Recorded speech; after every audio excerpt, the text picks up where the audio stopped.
అందరికి వందనాలు. బూడిద అబ్రహాం యూట్యూబ్ ఛానల్ చూస్తున్న వారికి, ఫాలో అవుతున్న వారందరికీ స్వాగతం, సుస్వాగతం. టోలమీలు ఎవరు?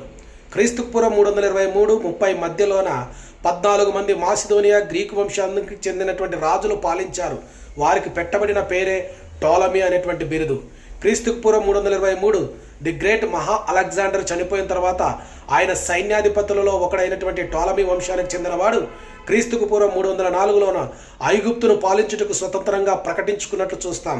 వీరి ప్రధానమైనటువంటి శత్రువులు అలెగ్జాండర్ మరొక సైన్యాధిపతి వంశం నుండి వచ్చినటువంటి సెల్యూసిడ్స్.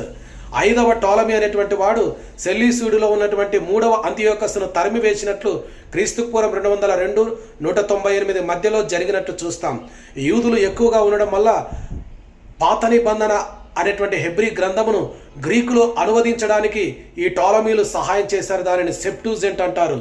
టోలమీల ప్రస్తావన